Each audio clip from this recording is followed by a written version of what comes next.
Hello friends, welcome to Anupa study facts. आज हम बात करेंगे चाइल्ड डेवलपमेंट एंड पेडागोजी की, जो कि आपके C TET, M P TET, U P TET, K V S, D triple S B जैसे एग्जाम्स में हेल्पफुल रहेगी।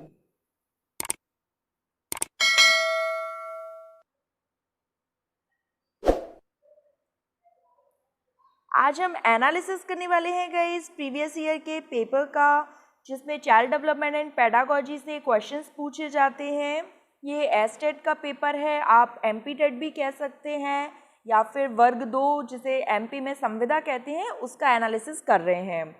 फर्स्ट क्वेश्चन है, a teacher teaches a topic by telling the student to come up with questions and presentation, which principle of learning is he और she following.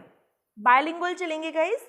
तो जो एक शिक्षक है वो छात्रों को एक विषय पढ़ाता है और उससे संबंधित प्रश्न और प्रस्तुतियों के साथ आने के लिए कहता है, तो वो कौन से सिद्धांत का अनुसरण कर रहा है।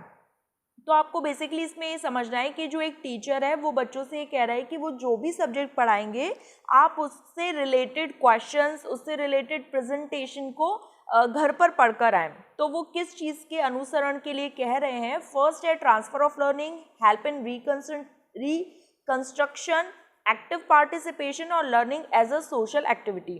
आप लोग क्वेश्चंस पढ़ सकते हैं गाइज, आराम से इजीली आपको दिख भी रहा होगा। तो जब एक टीचर कह रहा है कि आप उस चीज़ को घर से पढ़कर आए, मतलब एक टीचर आपको उस एक्टिविटी के लिए इन्वॉल्व कर रहा है। ठीक है, एक्टिवली किसी चीज़ में आपको पार्टिसिपेट करने के लिए कह रहा है, एक्टिवली इन्वॉल्व होने के लिए कह रहा है, क्योंकि आप उस चीज़ को घर से पढ़कर आएंगे। फिर जब वो स्कूल या कॉलेज में जब वो टॉपिक पढ़ाएगा, जब वो सब्जेक्ट पढ़ाएंगे, तो आपको अच्छे से समझ आएगा। तो इसका आंसर होगा एक्टिव पार्टिसिपेशन, आंसर 3। सेकेंड है, what is the most important thing a child should learn from his failure in school performance. जब एक बच्चा विद्यालय में जो प्रदर्शन है या जो परफॉर्मेंस है, जब वो कुछ एक्टिविटी करता है और उसमें अगर फेल हो जाता है, असफल हो जाता है, तो उसको सबसे महत्वपूर्ण बात क्या सीखनी चाहिए। फर्स्ट है to approach challenges with multiple perspective, second to change their subject, third to work on time management skills, fourth to memorise the one right way of achieving success. तो सबसे पहले तो हम कैंसिल करना सीखते हैं कि भाई ये ऑप्शन नहीं होगा, तो मेमोराइज रोट लर्निंग तो कुछ है ही नहीं।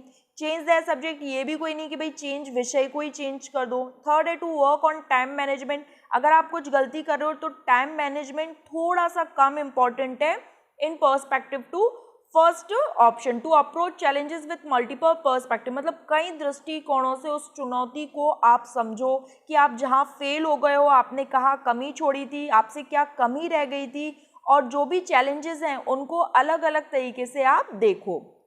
थर्ड है who measured personality based on the 2 dimension extrovert and introvert. ये एक फैक्चुअल है, कैटल ने, आइजेंक ने, फ्रॉइड ने और बेंड्यूरा ने।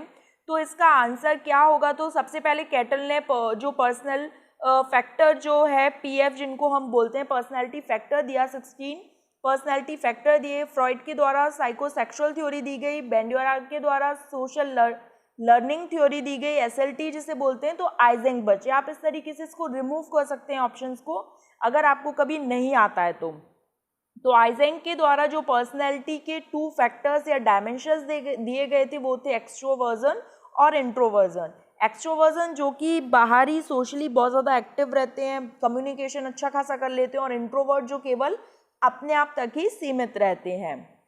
नेक्स्ट है dash can be use to conduct both formative and summative assessment. Dash का उपयोग करके निर्माणात्मक और योगात्मक आकलन दोनों को करने के लिए किया जाता है। ये भी एक फैक्चुअल है, आपको पता होना चाहिए कि जो होमवर्क है वो क्या होता है। इवेल्यूशन ऑफ टीचर इफेक्टिवनेस होता है क्या, पोर्टफोलियो है, and fourth option self assessment of students. तो जो पोर्टफोलियो होता है गाइस, जो ऑप्शन 3 है, पोर्टफोलियो मतलब जिसमें आप एक बच्चे का पूरे वर्ष भर का डेटा रिकॉर्ड करते हो ऑब्जर्वेशन के बेस पर, वो होता है आपका फॉर्मेटिव और समेटिव असेसमेंट। फॉर्मेटिव असेसमेंट जो होता है वो फीडबैक के लिए दिया जाता है, इसमें आपकी ग्रेड, मार्क्स ये सब आते हैं। और जो फॉर्मेटिव और समेटिव असेसमेंट जहाँ दोनों आएंगे वो पोर्टफोलियो होगा। और थ्योरी वाला सेशन भी चल रहा है गाइज, जिसमें हम पर डे थ्योरी लेकर आते हैं, फिर उसके बाद ऑप्शंस लेकर आते हैं। यहाँ पर एक टेस्ट सीरीज के फॉर्म में टेस्ट लगाइएगा आप, इस वजह से आंसर्स को भी टिक नहीं किया है मैंने। Dash has developed a socio cultural approach to cognitive development, संज्ञानात्मक विकास के लिए एक समाजशास्त्री दृष्टिकोण विकसित किया गया किसके द्वारा? Lev Vygotsky, Erik Erikson, Jean पियाजे और जेरोम ब्रूनर। तो भाई जेरोम ब्रूनर से चलते हैं तो जेरोम ब्रूनर ने तो सोशियो कल्चरल थ्योरी दी नहीं थी। जीन पियाजे के द्वारा क्या दी गई थी? सोशियो थ्योरी तो दी नहीं गई थी। एरिक एरिक्सन के द्वारा साइको सोशल थ्योरी दी गई थी। अब बच्चे कौन? लेव वाइगोत्स्की। हमने पढ़ा भी था कि वाइगोत्स्की द्वारा socio cultural theory of cognitive development दी गई। इन्होंने बताया कि बच्चे का जो विकास है वो सोसाइटी के द्वारा, कल्चर के द्वारा और लैंग्वेज को इन्होंने बहुत ज़्यादा इंपॉर्टेंस दी थी। अगर आपने वाइगोत्स्की से रिलेटेड थ्योरी नहीं पढ़ी है तो चैनल पर अपलोड हो चुकी है, आप जाकर उस चीज़ को देख सकते हैं। उस पर है CDP full course by Anubha study fact, search कीजिएगा तो आपको पूरी थ्योरी पियाजे, वाइगोत्स्की, कोलबर्ग की, इन सभी की थ्योरी मिल जाएगी। नेक्स्ट है children can be fully toilet trained by the age of, जो बच्चे होते हैं कितनी वर्ष की उम्र तक पूरी तरह से शौचालय प्रशिक्षित किया जा सकता है एक बच्चे को? 1 ईयर, 2 ईयर, 3 ईयर, 4 ईयर्स। तो भाई जो 3 साल का बच्चा होता है उसको आप फुल्ली टॉयलेट ट्रेन कर सकते हो। 3 साल तक का जो बच्चा होता है उसको आप कंप्लीटली टॉयलेट ट्रेन कर सकते हो। ये गाइज इम्पॉर्टेंट क्वेश्चन है क्योंकि ये एरिक एरिक्सन की जो साइको सोशल थ्योरी है उसमें 8 स्टेजेस हैं जो कि अब हम पढ़ेंगे, तो उसमें इस सब की बात की गई है। नेक्स्ट है what type of theory of development does Erikson propose, Erikson के द्वारा कौन से विकास का सिद्धांत प्रतिपादित किया गया? तो ये हमने अभी इस सेशन में ही 2 से 3 बार पढ़ लिया है। तो सबसे पहले कॉग्निटिव थ्योरी किसके द्वारा दी गई? कॉग्निटिव थ्योरी दी गई जीन पियाजे के द्वारा। लर्निंग थ्योरी अभी मैंने बताया था, सोशल लर्निंग थ्योरी एल्बर्ट बेंड्यूरा के द्वारा। साइकोसेक्सुअल थ्योरी सिगमंड फ्रॉइड के द्वारा। अब बचा क्या? साइको सोशल थ्योरी जो कि मनोसामाजिक सिद्धांत के द्वारा।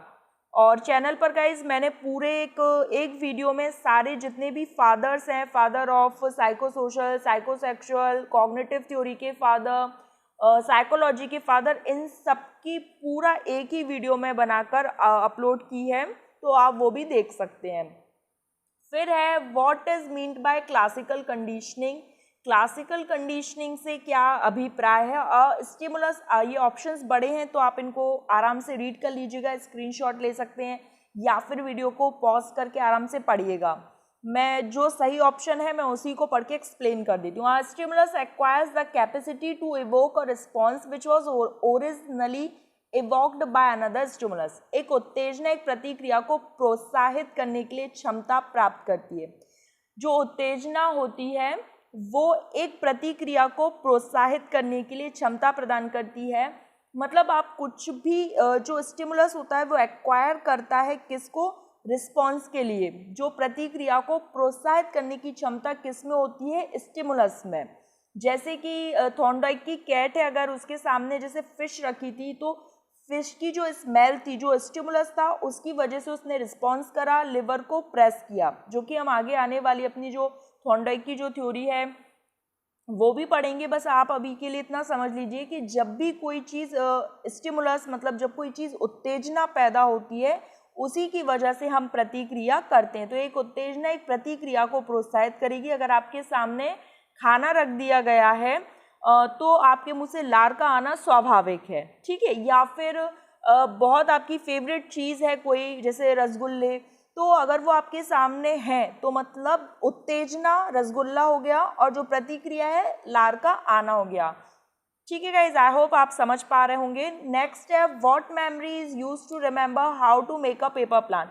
पेपर प्लान बनाने के लिए जो तरीके को याद रखने की जो स्मृति है वो कौन सी है? इकोइक मेमोरी है, आइकॉनिक है, सिमेंटिक और प्रोसीजरल है। ये फैक्चुअल क्वेश्चन है, एज इट इज लर्न करना पड़ता है। तो जो पेपर प्लान, इसको एक तरीका ज़रूर है याद करने का कि भाई पेपर प्लान करने के लिए एक प्रोसीजर पूरा माइंड में चलता है, एक प्रक्रिया माइंड में चलती है। इस वजह से जो पेपर प्लान बनाने का जो तरीका है वो प्रोसीजरल मेमोरी के अंतर्गत आएगा। आप अपने हिसाब से भी कोई ट्रिक बनाकर याद कर सकते हैं। बाद बाकी ये बिल्कुल फैक्चुअल क्वेश्चन है, कंसेप्चुअल क्वेश्चन जैसे स्टिमुलस रिस्पॉन्स वाला था तो वो मैंने आपको अच्छे से एक्सप्लेन कर दिया। नेक्स्ट और आज के लिए लास्ट है what is the term used to describe the person that a child observe and possibly imitate in observation learning। तो सबसे पहले तो ये कि जो ऑब्जर्वेशनल लर्निंग है या सोशल लर्निंग है वो किसकी है, तो एल्बर्ट बेंड्यूरा की है।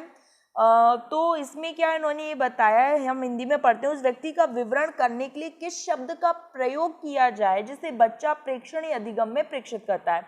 मतलब जैसे कोई एक छोटा बच्चा है, 4 से 5 साल का बच्चा, और अगर वो मूवी देख रहा है, या 4 से 5 नहीं कितना भी बड़ा हो, लेकिन फिर भी हम एक एग्जाम्पल लेते हैं कि 4-5 साल का कोई बच्चा वो मूवी में देख रहा है, फाइटिंग देख रहा है जैसे 2 लोगों की, तो वो घर पर भी वही प्रैक्टिस करेगा, उसी तरीके से अपने भाई बहनों से लड़ेगा। तो एक जो एल्बर्ट बेंड्यूरा साइकोलॉजिस्ट है, इन्होंने बोबो डॉल एक्सपेरिमेंट किया था। तो बोबो डॉल एक्सपेरिमेंट में क्या था, वो जो बच्चा था वो डॉल को बार बार गिरा रहा था और वो बार बार उठकर आ रही थी, बार बार वो डॉल को गिरा रहा था और वो उठकर आ रही थी, मतलब एक जो खिलौना था वो इस तरीके का था। तो इन्होंने उस वर्ड के लिए क्या यूज़ करा है कि जो बच्चा देखकर चीज़ों को अपने अंदर उस चीज़ को करने लगता है, मतलब सीखने की कोशिश करता है। वो क्या होता है, एडल्ट होता है, मॉडल होता है, प्रोटोटाइप होता है, टीचर होता है। तो अब हम इसमें काटेंगे, भाई टीचर हो नहीं सकता, प्रोटोटाइप हो नहीं सकता, एडल्ट को देख के क्या सीखेगा, आंसर हो गया मॉडल।